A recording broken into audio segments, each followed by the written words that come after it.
La, la psicología a lo largo de la historia ha explorado diferentes técnicas o prácticas orientadas a buscar el bienestar del ser humano.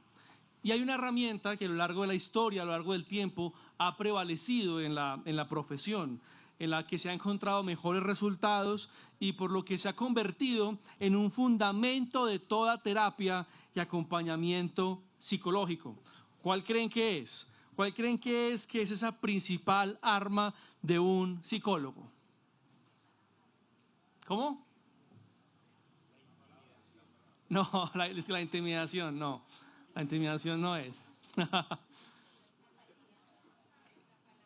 La palabra, exactamente, el diálogo. El diálogo. Está claro que muchas personas encuentran mejoría, encuentran claridad, encuentran conciencia simplemente hablando de lo que les sucede. Hay situaciones que requieren muchos diálogos y hay otras que con un solo diálogo se puede lograr claridad y bienestar. De hecho, me ha sucedido que hay personas que se han acercado y me dicen: estoy muy mal, estoy con la vida al revés, necesito que me saque un espacio y nos sentamos a hablar. La persona expone su situación, le hago un par de preguntas y al final dice: gracias, no se imagina cómo me ayudó. Y pues realmente no dije nada, solamente la persona habló y en su diálogo ordenó sus ideas y encontró claridad y bienestar. El ser humano tiene una profunda necesidad relacional, tiene una profunda necesidad de hablar. Todos sabemos lo que pasa con alguien que no habla. Todos sabemos dónde termina alguien que se guarda todo y no habla. Entonces aquí se podría concluir que el secreto está en tener buenos diálogos. Y entonces surge una pregunta: bueno, ¿y ahora con quién hablo? ¿Ahora con quién voy a hablar? ¿A quién busco que tenga la capacidad de soportar todos los diálogos que yo tengo? ¿Un amigo? A veces hay amigos de verdad, aunque en ocasiones son muy escasos, y si los tenemos, pues no están 24/7 disponibles para nosotros. Y tampoco tienen la disposición, tienen una vida y no siempre van a estar a nuestro alcance, dispuestos a escucharnos. Otra vez con lo mismo, vas a venir con el mismo discurso. Llega un momento que el amigo también como que se cansa. El pastor ha sido provisto por Dios para en ocasiones tener buenos diálogos, pero para cubrir completamente su necesidad de diálogo, necesitaríamos 100 pastores para una congregación de 100 personas y aún así, usted diría: es que el pastor no me escucha. El cónyuge. Bueno, en un escenario saludable, en la dinámica de pareja se puede encontrar diálogos mucho más profundos, pero igual llegará el momento donde él o ella van a decir: otra vez vas a hablar de lo mismo, otra vez con el mismo cuentico.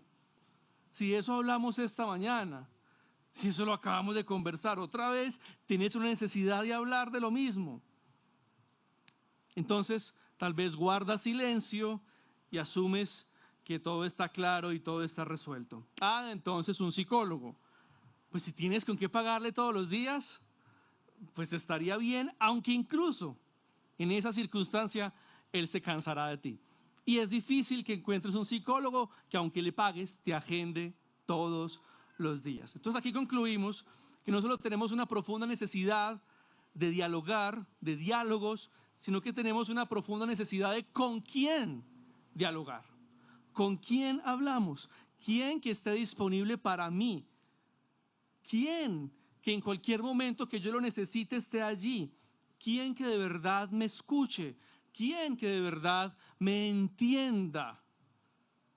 Entonces un diario donde usted pueda desahogarse y escribir todo lo que siente, y ahí no habrá limitaciones de tiempo, siempre está disponible ese diario. ¿Cierto que no?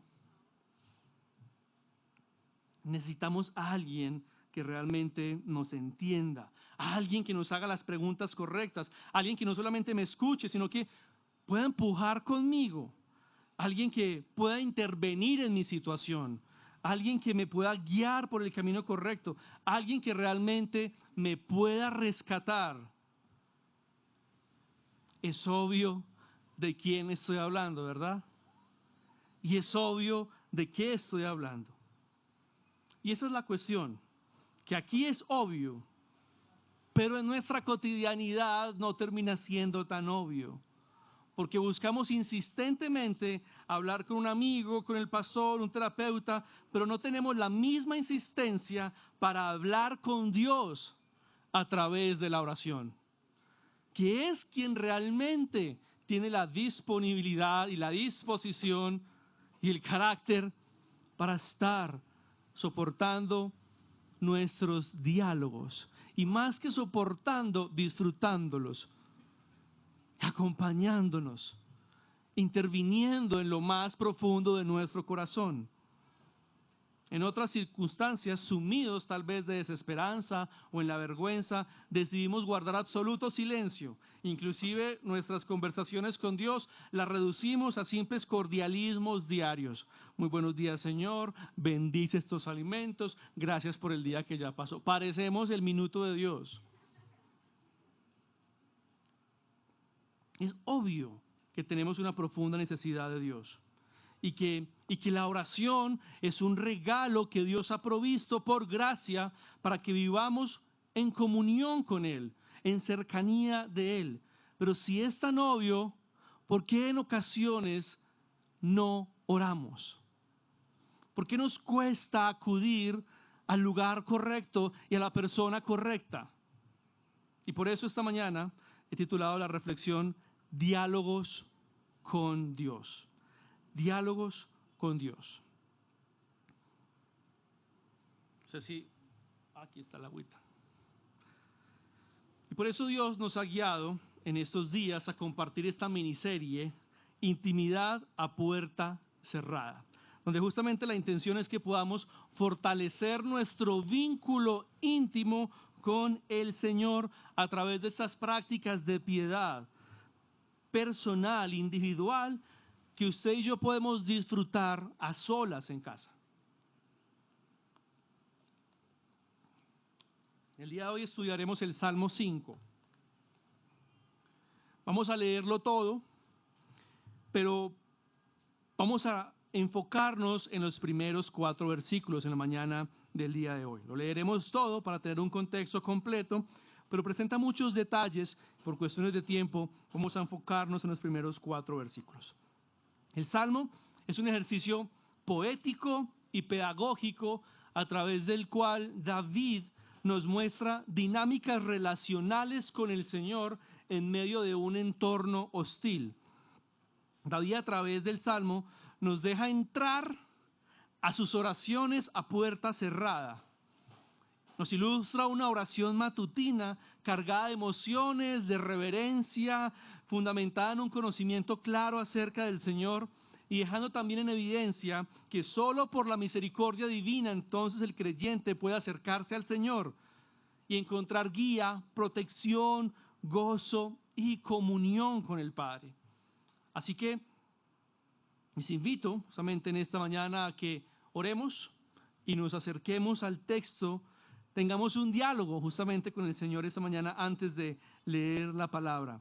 Que Él haga con su poder que las palabras naturales que puedo exponer esta mañana se conviertan en unos efectos sobrenaturales en su vida. Así que le invito para que incline su rostro, tengamos justamente un diálogo con el Señor esta mañana.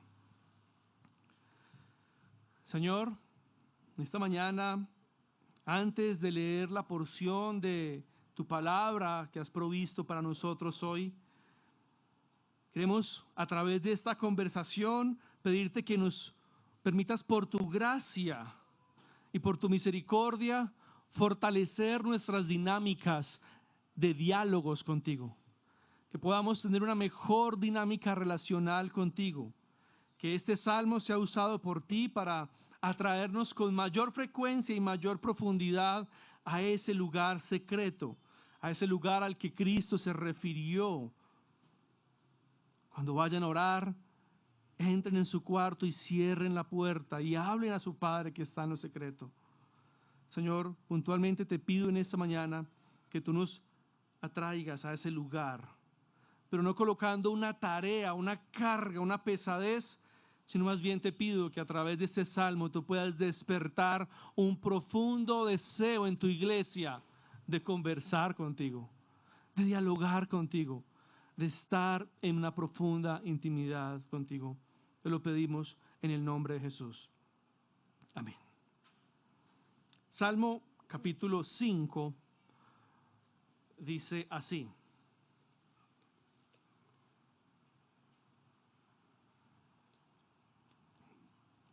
Para el director del coro, para acompañamiento de flauta, Salmo de David. Escucha mis palabras, oh Señor. Considera mi lamento. Atiende la voz de mi clamor, Rey mío, Dios mío. Porque es a ti a quien oro. Oh Señor, de mañana oirás mi voz. De mañana presentaré mi oración a ti y con ansias esperaré. Porque tú eres un Dios, tú no eres un Dios que se complace en la maldad. El mal no mora en ti. Los que se ensalzan no estarán delante de tus ojos. Tú aborreces a todos los que hacen iniquidad, destruyes a los que hablan falsedad. El Señor aborrece al hombre sanguinario y engañador. Pero yo, por la abundancia de tu misericordia, entraré en tu casa. Me postraré en tu santo templo con reverencia. Señor, guíame en tu justicia por causa de mis enemigos. Allana delante de mí tu camino, porque no hay sinceridad en lo que dicen. Destrucción son sus entrañas, sepulcro abierto son sus gargantas. Cuando sus lenguas hablan lisonjas, con sus lenguas hablan lisonjas. Tenlos por culpables, oh Dios, que caigan por sus mismas intrigas. Échalos fuera por la multitud de sus transgresiones, porque se rebelan contra ti. Pero alégrense todos los que en ti se refugian, para siempre canten con júbilo, porque tú los proteges. Regocíjense en ti los que aman tu nombre, porque tú, oh Señor, bendices al justo, como un escudo los rodeas de tu favor. Ya lo mencioné, hemos leído todo el capítulo, pero vamos a reflexionar en los primeros 4 versículos, que es donde encontramos una división natural en el texto.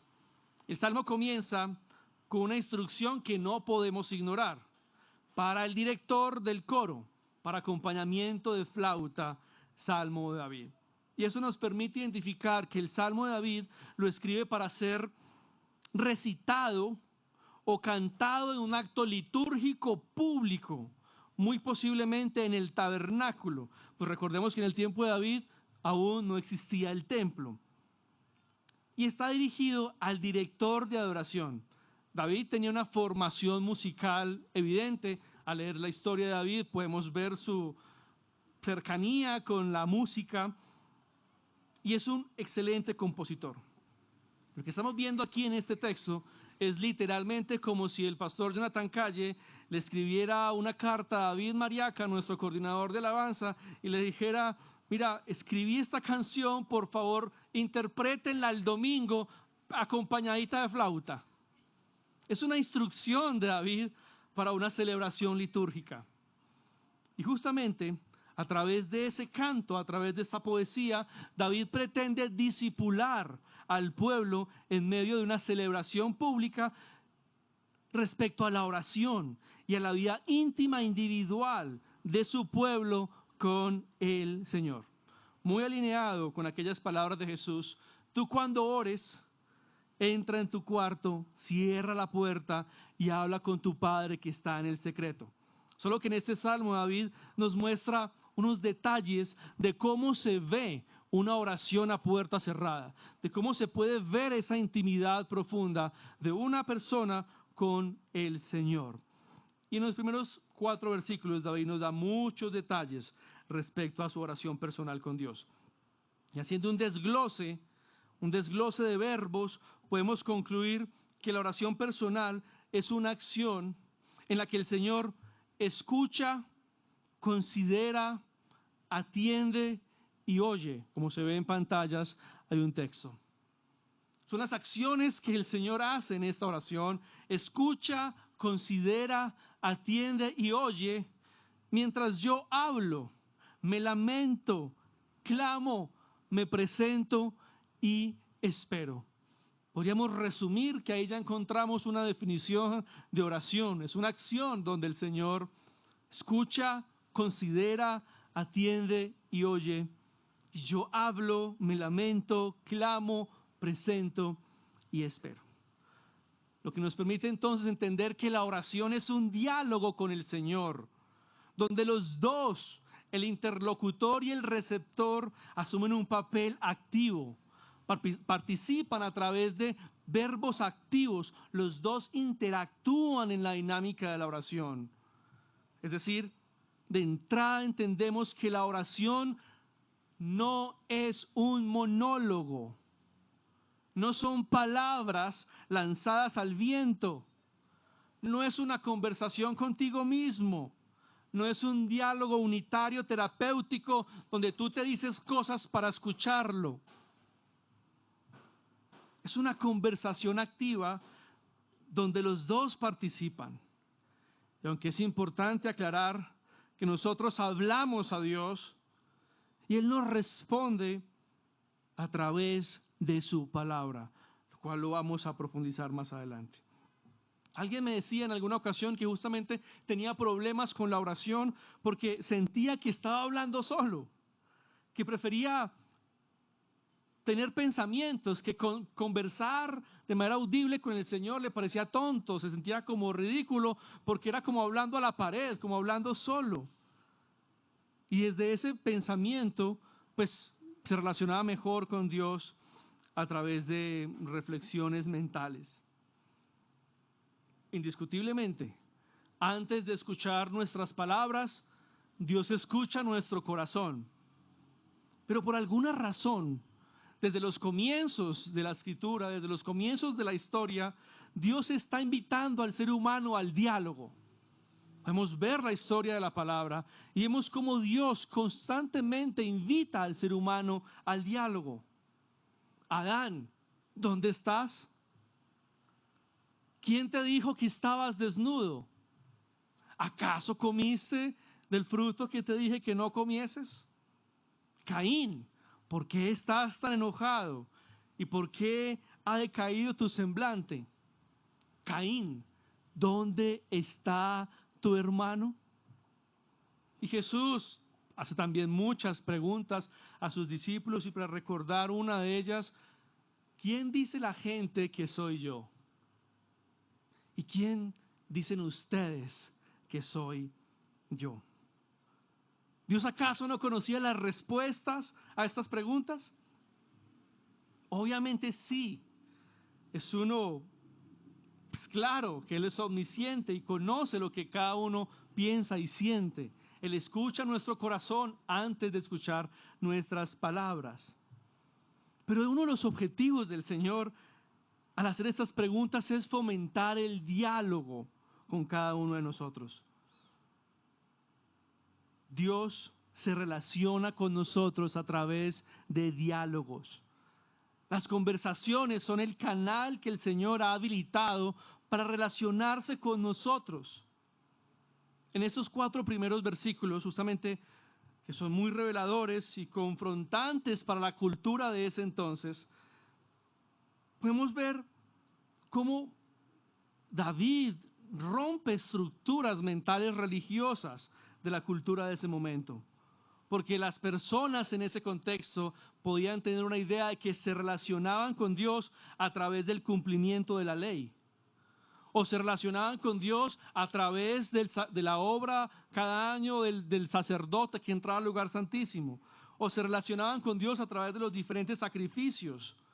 Como también las culturas paganas del entorno podrían tener la idea de que se relacionaban con sus dioses falsos a través de ofrendas, a través de sacrificios. bailes en nuestro contexto indígena para que el Señor haga una cosa o la otra. Este baile para que el Señor haga, para que salga el sol, esta ofrenda para que caiga la lluvia, este acto sacrificial para que la cosecha le vaya bien. Tal vez la cultura en ese entonces tenía esas ideas de cómo debían relacionarse con sus dioses falsos, y el pueblo de Israel podría tener esa idea de cómo relacionarse con su Dios.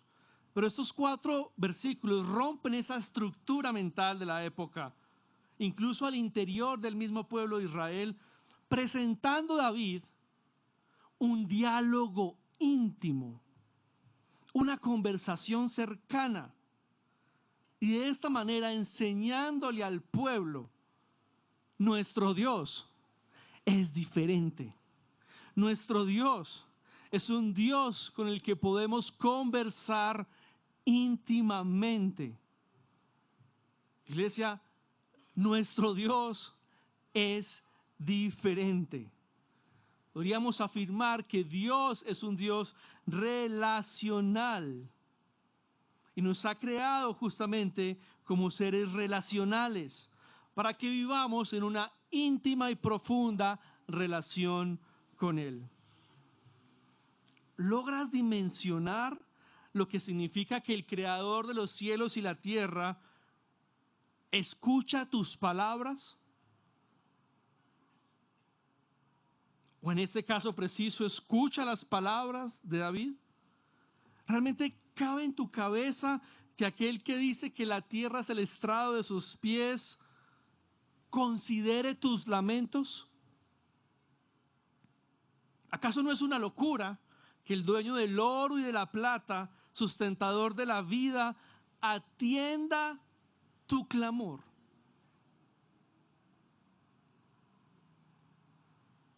Pero ¿acaso no es más incomprensible que, siendo este nuestro Dios, no le hablemos, no oremos? En estos días alguien me preguntaba: ¿usted tiene Puntos Colombia? Yo le decía: sí, yo tengo Puntos Colombia.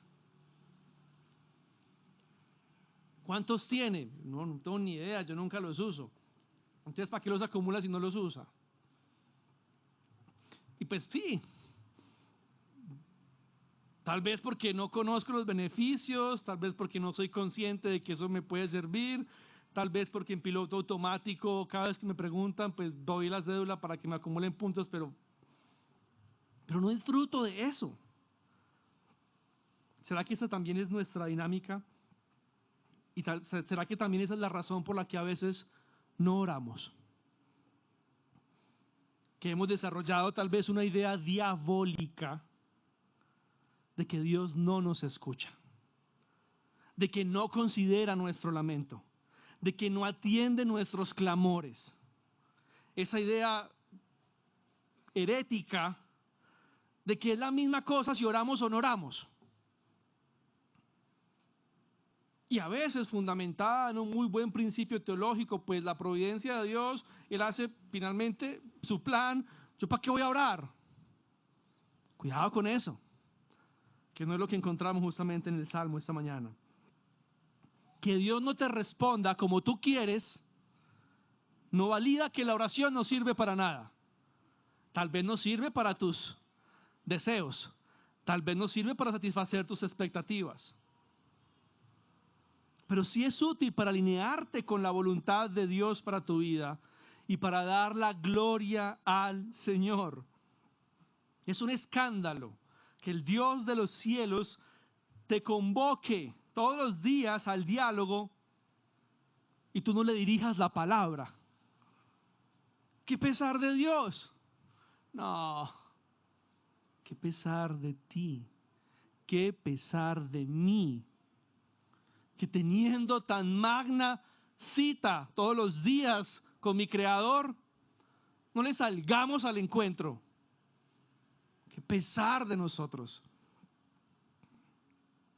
David está mostrando en este salmo que Dios es condescendiente por gracia para relacionarse con nosotros. Dios está presto al diálogo todos los días de nuestra vida. Y tú necesitas hablarle todos los días de tu vida.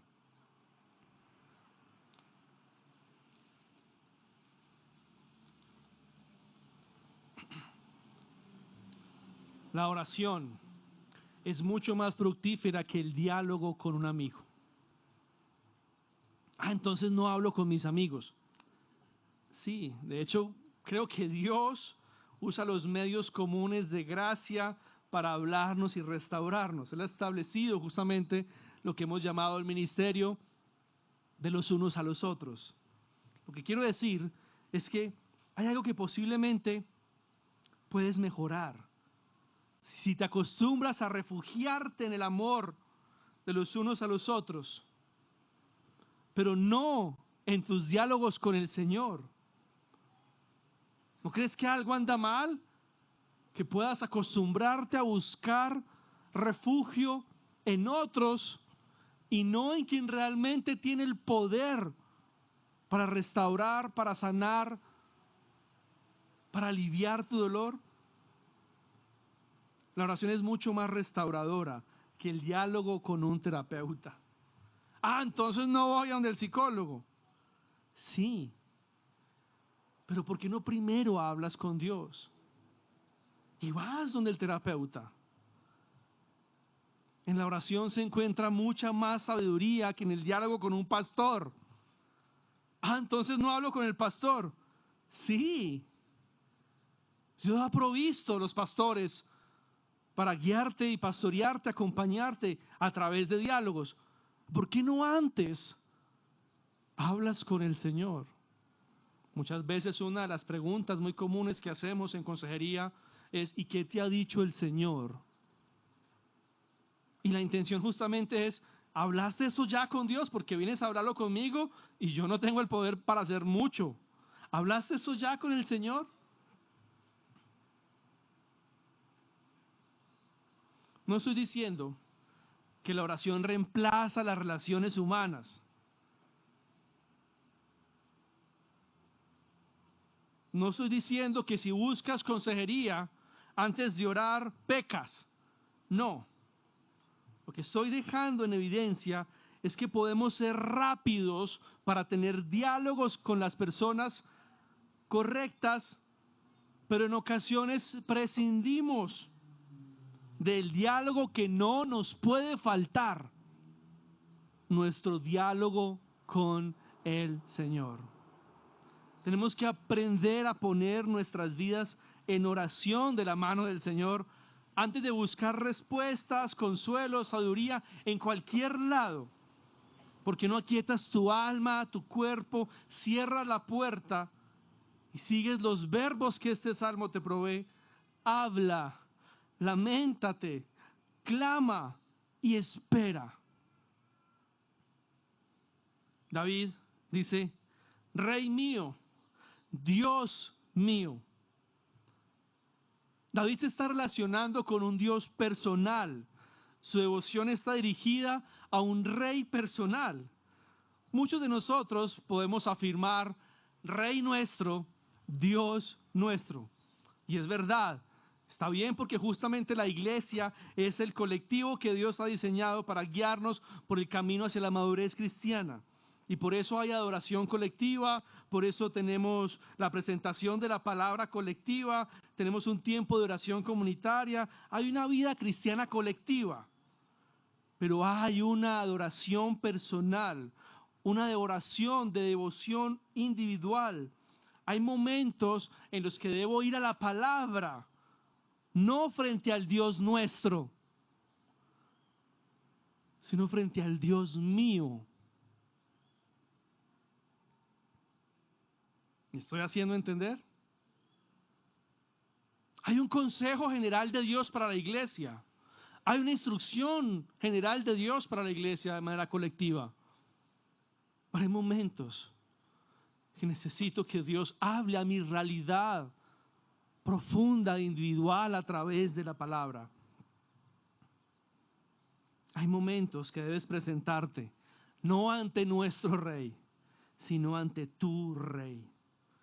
Por eso afirmamos que la devoción colectiva no reemplaza tu devoción personal. ni la devoción personal reemplaza tu devoción colectiva. Nadie debería conformarse con su vida de oración colectiva y decir, yo oro los domingos, yo oro con mis amigos en la comunidad misional, incluso yo oro los martes en el devocional con el pastor. Está muy bien que así sea, disciplinado con los momentos de piedad colectiva, pero hay algo más allá de eso y es una relación personal con Dios. Ahora también podemos voltear la torta y alguien podrá decir, yo tengo una vida de oración personal, yo estudio la Biblia en mi casa, yo oro todos los días, por eso yo no me congrego, por eso yo no participo, por eso no hago parte de ninguna iglesia, porque yo estudio la Biblia en mi casa solito. Es tan importante lo uno como lo otro. Creo que es necesario que podamos disfrutar juntos del Dios nuestro, del Rey nuestro. Creo que es la razón por la que estamos hoy aquí. Pero no te pierdas de disfrutar la cercanía, la intimidad con el Dios mío y el Rey mío. Él es con quien necesitas hablar. Él es quien te puede entender a la perfección. Él es quien te puede ayudar. Él es en quien puedes encontrar sabiduría. Quien de verdad te puede guiar por el camino correcto. ¿Realmente crees esto? ¿Crees que Dios es la respuesta a todas tus necesidades? ¿Crees que Dios es realmente el que puede resolver y es la respuesta a tu vida entera? ¿Crees realmente esto? Entonces, ora. Ora sin cesar. Porque el no orar pudiese reflejar incredulidad. Tal vez no acudes a Él porque de verdad no crees que Él es lo que tú necesitas. Tal vez no crees que Él es tu Dios, que Él es tu Rey. Y al orar, justamente, le das la gloria a Dios, porque estás reconociendo que Él es a quien tú necesitas, que Él es de quien tú puedes depender. Cuando tú oras, estás creyendo que Él tiene el poder para intervenir sobre tu vida, que Él tiene el poder para rescatarte, que Él tiene el poder para sanarte, que Él tiene el poder para protegerte, que tiene el poder para proveer, que Él tiene el poder para refugiarte, que Él tiene el poder en el cual tú puedes descansar. Por eso oras a solas, porque crees esto. Y al creerlo, entonces manifiestas tu dependencia en oración diaria. Y el Señor entonces es glorificado. Porque cuando tú oras, reconoces que tú no eres omnipotente, que tú no tienes el control, que tú no puedes, pero reconoces que Él sí. Y entonces Él es glorificado. La oración justamente nos humilla en nuestra necesidad y exalta a Dios en su poder.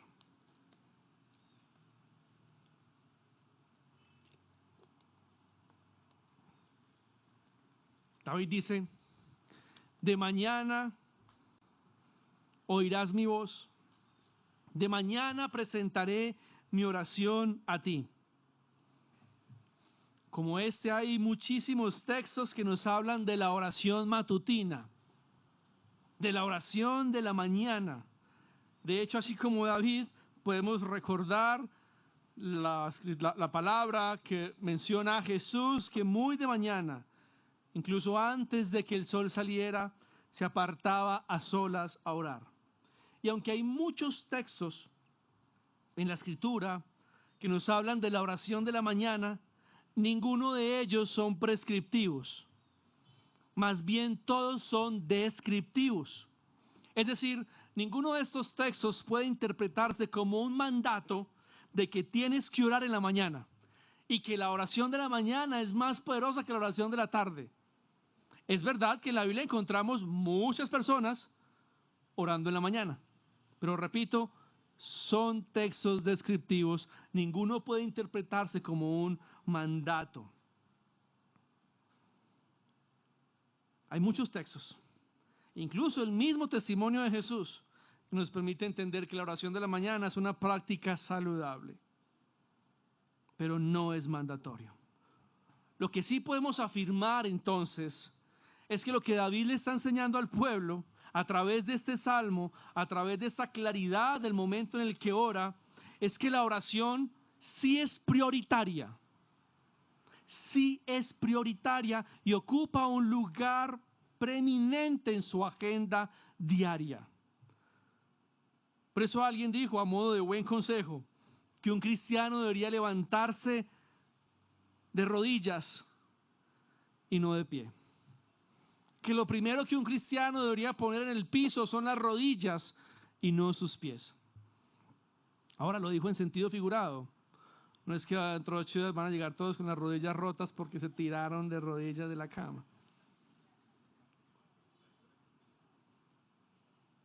La idea del consejo es que lo primero que hagas en el día, antes de abrir tu celular para ver quién te escribió mientras dormías, antes de abrir tus redes sociales para ver qué publicaron mientras dormías, antes de cualquier otro diálogo, es que puedas tener el diálogo más importante de tu día.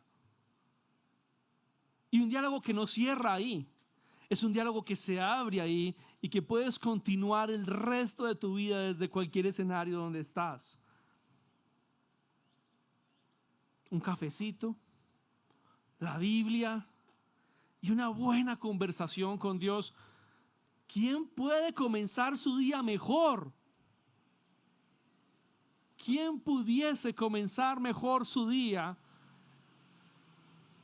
Quitemos pues el cafecito, con la palabra en la mano y una buena conversación con el Señor. ¿Acaso habrá otra manera mejor de comenzar tu día?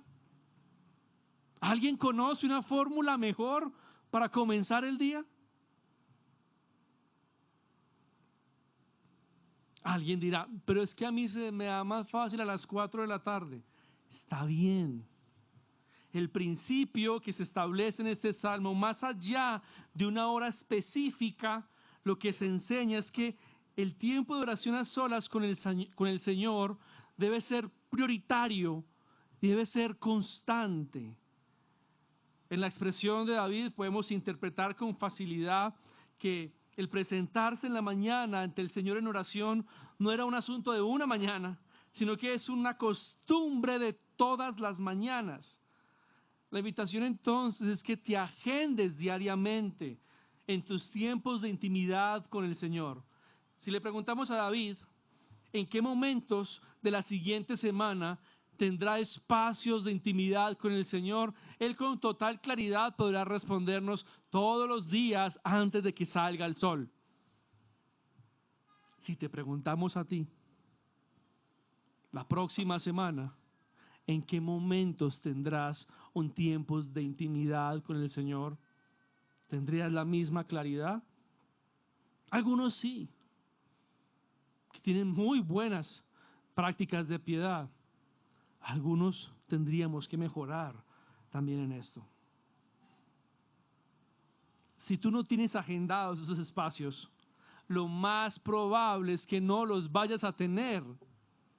Si tú no tienes agendados esos espacios, lo más seguro es que tú no vas a tener ese tiempo de intimidad con el Señor. Generalmente separamos estos tiempos de oración cuando tenemos necesidades apremiantes, cuando tenemos el agua al cuello. Ahí sí hay que sacar tiempo para orar.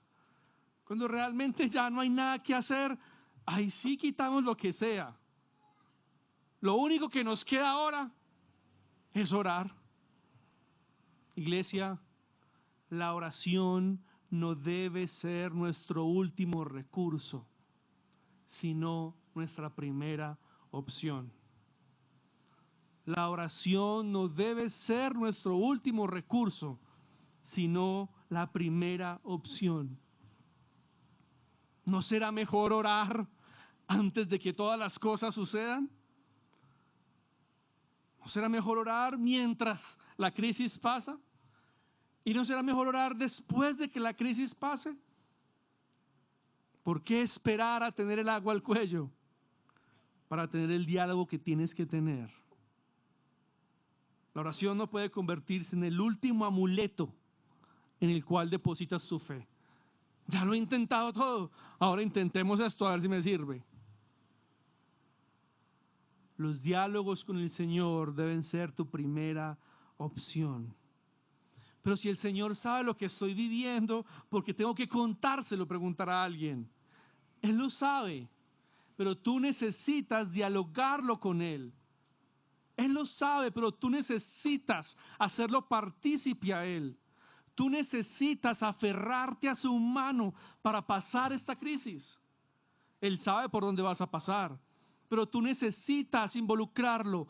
Él está involucrado, pero tú necesitas tener esa iniciativa, agarrarlo de la mano. Necesitas depender de Él. Necesitas darle la gloria a Él buscándolo de primero. Es como si mi hijo tuviera un problema serio. Yo sé que lo tiene, yo lo puedo ayudar, pero veo que le pide ayuda a su amigo. Fracasó. Que intenta por sus propios medios. Se queda callado. Se frustra porque no puede encontrar salida. Va y busca ayuda en otro compañero y hace 10,000 cosas. Finalmente, cuando no tenía nada más que hacer, se me acerca y me comenta: papá, ¿me puedes ayudar? Mira que me está pasando esto. Yo ya sabía lo que le pasaba, ya lo había visto sufrir. ¿Por qué no me dijiste antes? Lo habíamos resuelto juntos. Habríamos caminado juntos. ¿Por qué no me dijiste antes? Yo soy su última opción. No me siento importante para su vida. Me buscó por las últimas. Ahora, no es que Dios se frustre como un padre humano. Es que nuestra conducta revela que no reconocemos su suficiencia.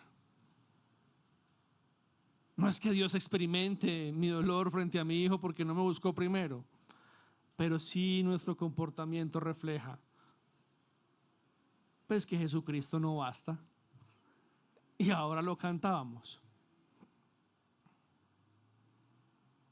Dios es más honrado cuando venimos delante de Él, exponemos nuestra crisis, rendimos nuestra vida, exponemos nuestra incapacidad, reconocemos nuestra pequeñez y dependemos completamente de Él. Dios es honrado cuando creemos que Él puede sanar. Y por eso vengo y oro y Señor, te pido que sanes a mi familia. Dios es honrado cuando creemos que Él puede proveer y venimos y presentamos nuestras peticiones delante de Él.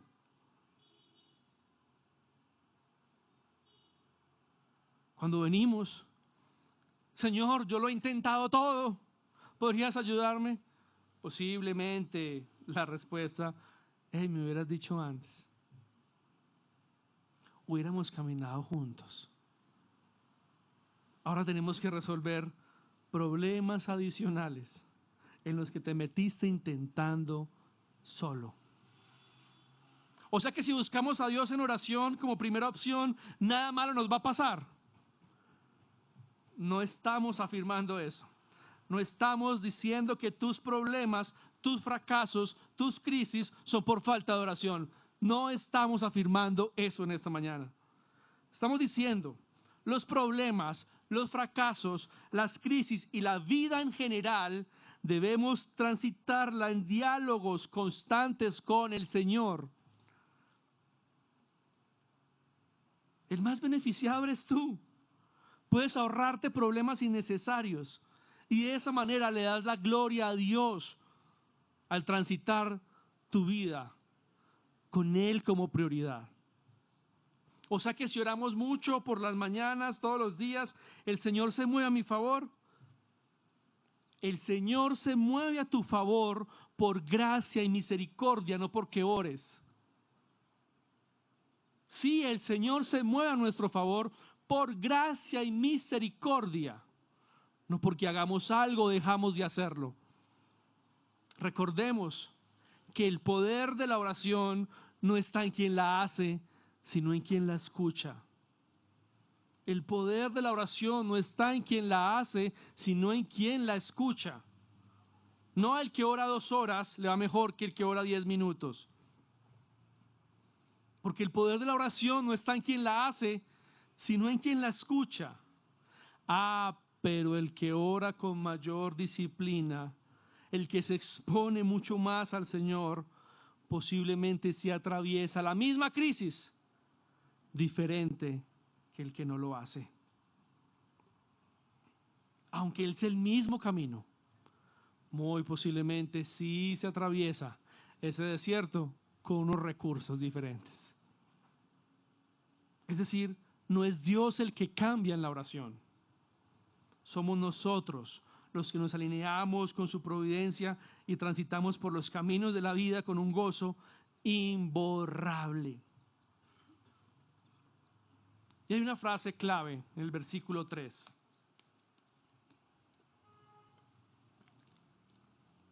Que necesitamos aprender.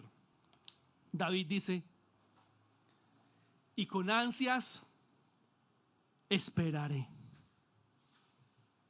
Con ansias esperaré.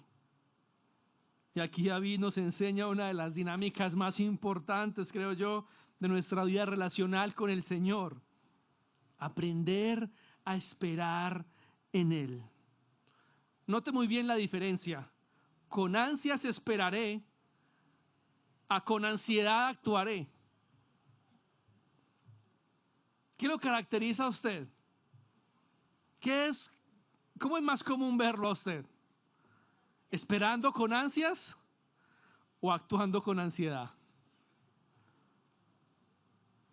David dice, yo me presento en la mañana con palabras, con lamentos, con clamores, y yo lo espero con ansias. Eso nos da una luz de 2 direcciones en las que podemos aplicar este versículo. Primero, en cómo pueden lucir nuestros encuentros con el Señor, nuestros encuentros diarios con el Señor. Y segundo, en cómo puede lucir nuestro caminar en la vida constante. Lo primero es entender que la oración se da en un contexto de diálogo, ya lo dijimos, no es un monólogo, no es Señor, bendice mi familia, Señor, sáname aquí, Señor, pruébame acá, Señor, ayúdame con el carro, Señor, por favor, la luz, Señor, bla, Señor, ayúdame por favor en nombre de Jesús, amén, ¡pum! Salgo pitado y el Señor, pero yo no he hecho nada. Pero será bueno que me escuchara, ¿cierto? Que es un diálogo. A veces vivimos la oración como un monólogo y no tenemos ese espacio de esperar con ansias en el Señor. Necesitamos orar para poner nuestras palabras, nuestra vida en una conversación con Él, pero también necesitamos escucharlo. Así que separa un tiempo para escucharlo a través de la palabra, a través de la meditación, del silencio, tal vez una buena canción. Ahora, que tanto la meditación, el silencio y la buena canción estén supeditadas a la palabra. Recuerda, solo escritura. Que no vayas a concluir una mañana de esas, que como fruto de tu silencio frente al Señor y de tu espera con ansias, entonces sientes que Dios te está guiando a divorciarte.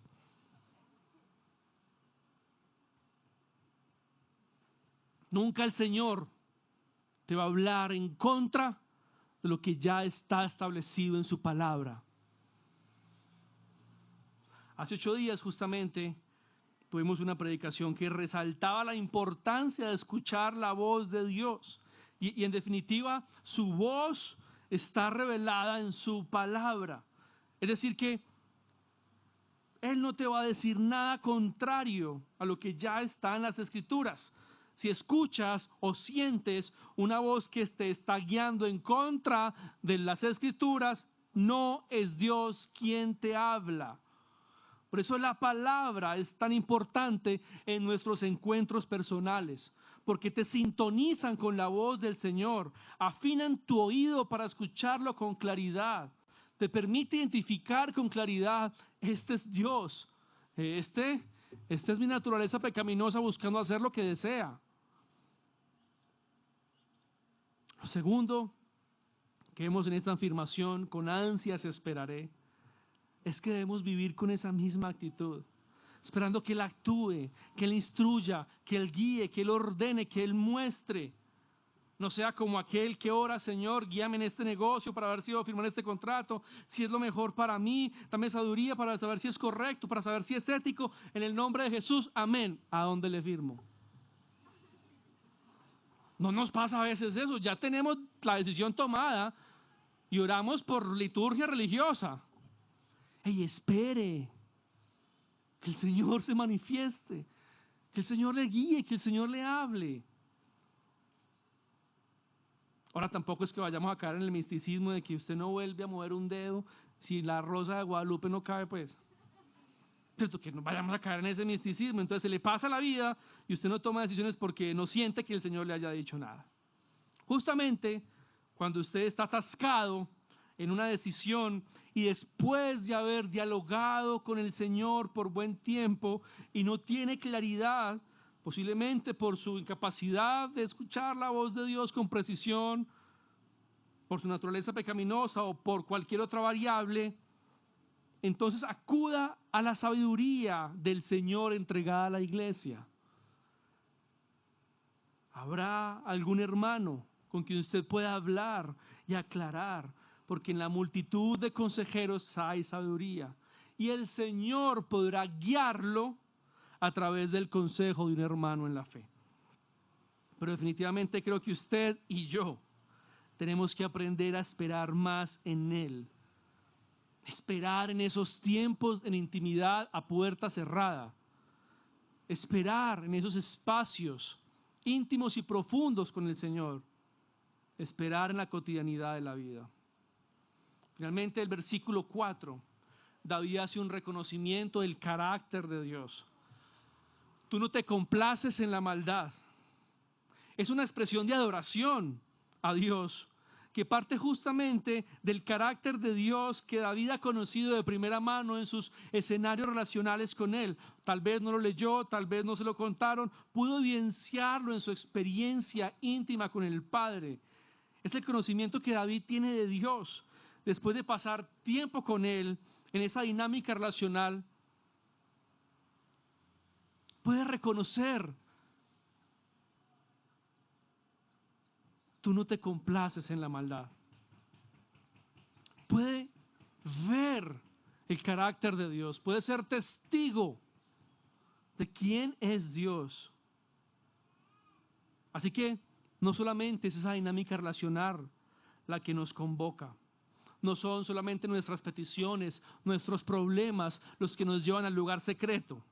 También somos convocados a la intimidad por su carácter, por lo que podemos empezar a conocer de Él en su intimidad, por la grandeza del Señor que se va haciendo cada vez más evidente en nuestra vida, por su bondad, por su santidad que es incandescente. Empezamos a ser testigos ahí de manera cercana de su amor. Y entonces a medida que nos acercamos al Señor, en la intimidad y a la luz de la palabra, vamos conociendo un poco más al Señor. Y entonces nos deleitamos en su hermosura y surge un deseo profundo en nuestro ser interior de estar ahí con Él. Tal vez hoy no tengo problemas, tal vez hoy no tengo crisis, tal vez hoy no tengo nada que contarle especial, pero si hay un Dios del cual usted y yo podemos disfrutar en intimidad, si hay un Dios al cual contemplar, si hay un Dios frente al cual derretirnos frente a su hermosura. La grandeza del Señor se va haciendo cada vez más evidente en nuestras vidas.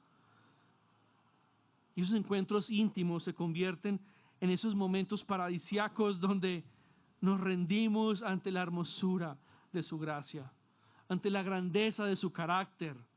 Literalmente, donde nos derretimos ante Él y nos gozamos en la contemplación de su gloria. Usuga hace 8 días nos invitaba a contemplar a Dios a través de la naturaleza.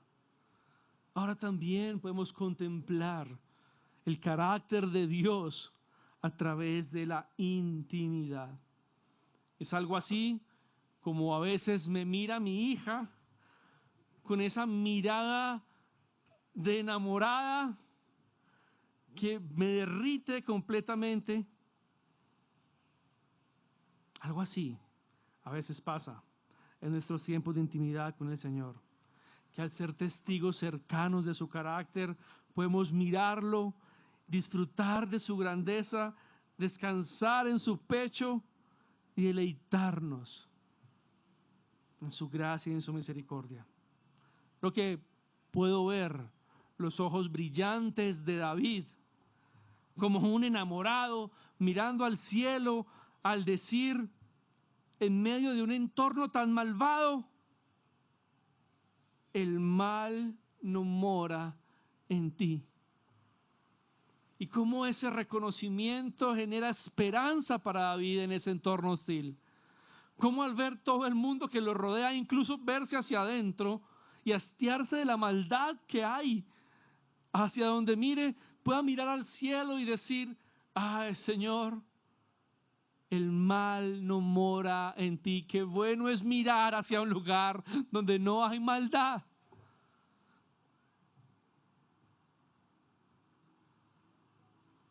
Y ese conocimiento del Señor que se genera en esos momentos de intimidad producen paz, producen gozo, producen vida, plenitud, adoración.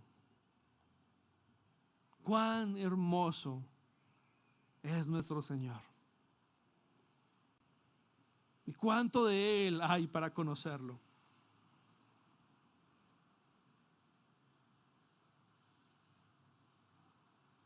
La oración es un encuentro íntimo entre un ser pecador y un Dios santo. La verdad es que es un diálogo imposible, es un diálogo impensado, que una persona como tú y como yo deberíamos tener tal libertad relacional de llegar en cualquier momento del día, abrir las puertas de par en par de la casa del Señor y decir lo que necesitamos decir. Estudiamos justamente en la escuela la semana pasada. Esa libertad relacional era la que tenía el ser humano en el jardín del Edén. Ese hermosísimo privilegio de hablar con Dios, de escuchar las preguntas del Señor, de no salir de su presencia, de pasear por el jardín y gritar, Señor, ¿estás ahí? Necesitamos contarte cómo le pusimos a los animales. Pero dicha comunión justamente se rompe a causa del pecado. El ser humano ahora está infestado por la maldad. Dios es incompatible con la maldad. David lo dijo en la oración, tú no eres un Dios que se complace en la maldad. El mal no mora en ti. Entonces el hombre está expulsado de la presencia absoluta de Dios. Sale del paraíso y la consecuencia es muerte espiritual y condenación, que deja al ser humano separado de Dios y privado de la posibilidad de encontrarse nuevamente con Él en una íntima relación. Uno de los efectos más desgarradores de la muerte espiritual y la condenación en la que el ser humano cayó es perder la libertad de relacionarse con el Padre. Y ahora hay una distancia abismal entre ambos. Hay una incompatibilidad profunda entre Dios y el hombre. Por cuanto a todos pecaron, están destituidos de la gloria de Dios. Y ese es el estado más paupérrimo en el que puede un ser humano caer. Destituido de la gloria del Señor. No son las muchas deudas, no es la mucha enfermedad, no es la mucha necesidad física. El estado más lamentable en el que puedes caer es destituido de la gloria de Dios. Ese es el principio de todos los males de la humanidad. Por causa del pecado, la comunión plena entre Dios y el ser humano quedó rota. Sin embargo, en su misericordia, Dios estableció un sistema sacrificial provisional, administrado por los sacerdotes, que funcionaba como un puente temporal, anticipando justamente el sacrificio perfecto de Cristo. El tabernáculo, del cual ustedes seguramente han escuchado, estaba cuidadosamente ordenado por niveles de acceso. El atrio exterior, donde podían estar todos los israelitas no gentiles. El lugar santo, que era únicamente para los sacerdotes, hijos de Aarón. Y el lugar santísimo, que era el lugar donde se simbolizaba la presencia absoluta del Señor, donde solo podía ingresar el sacerdote una vez al año a ofrecer el sacrificio. Cada una de estas restricciones enseñaba visualmente la santidad de Dios y la imposibilidad del ser humano de acercarse libremente sin un mediador. Y todo esto, por supuesto, apuntaba a Cristo como nuestro sumo sacerdote perfecto. Y es entonces donde el Señor, a pesar de nuestra condición y la pestilencia de nuestro corazón, se acercó a la humanidad, se encarnó, caminó entre nosotros, habitó en este mundo como nosotros, sometiéndose a la más vil humillación de ser pisoteado por su creación. Se dejó humillar, se dejó golpear, permitió ser objeto de burla, se dejó escupir en la cara, se dejó clavar en una cruz, entregando su vida como un acto de justicia divina, recayendo sobre él el precio de nuestra maldad. Cuando murió, la Biblia relata que en el templo pasó algo simbólico que fue detallado justamente en la palabra. Y es que el velo que separaba el lugar santo del lugar santísimo en el templo se rasgó de arriba a abajo. El lugar santísimo ahora quedó descubierto.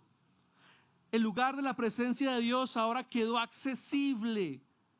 Y al mismo tiempo Cristo firmó el acta de adopción de los suyos. Fue más allá. No solo el lugar santísimo quedó accesible, sino que al hacernos sus hijos nos dio el privilegio de vivir en su eterna presencia.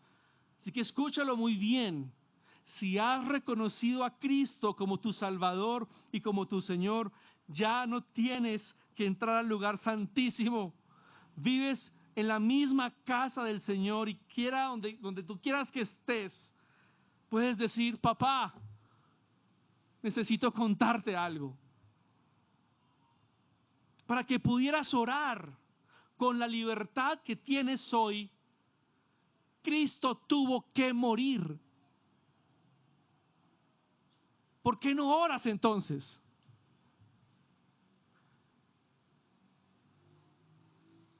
Cristo se entregó en la cruz para que pudieras entrar con libertad a ese lugar santísimo y decir: Abba, Padre. La oración es el medio a través del cual recordamos el Evangelio, vivimos el Evangelio y disfrutamos los efectos del Evangelio. ¿Les parece si oramos esta mañana? Hace 8 días nos animó a leer la palabra de pie. Y me pareció un ejercicio simbólico, especial, para ilustrar la importancia y la reverencia con la que nos acercamos a la palabra. ¿Qué tal si nos ponemos de pie para hacer lo mismo con la oración?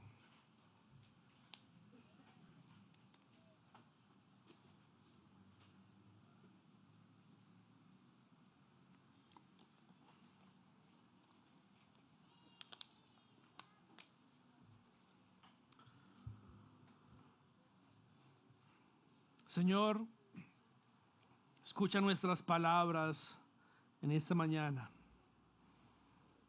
Escucha nuestras voces. Escucha lo que cada uno de nosotros tiene en su corazón. Padre, considera nuestro lamento. Considera nuestras angustias. Considera nuestro dolor. Te pedimos, Señor, en esta mañana que atiendas a nuestra voz. Atiende a nuestro clamor. Rey mío, Dios mío, es a ti a quien oramos, es a ti a quien clamamos, es a ti a quien venimos esta mañana. Sabes perfectamente nuestras cargas en estos días. Sabes perfectamente cómo hemos intentado solucionarlo. Padre, interpelados por tu palabra, en este momento venimos a ti. Te decimos, Rey mío, Dios mío, ¿podrías rescatarme?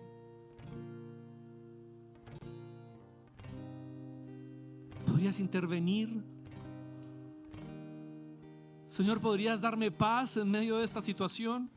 Señor, ¿podrías enseñarme a esperar con ansias? Porque estoy cansado de actuar con ansiedad.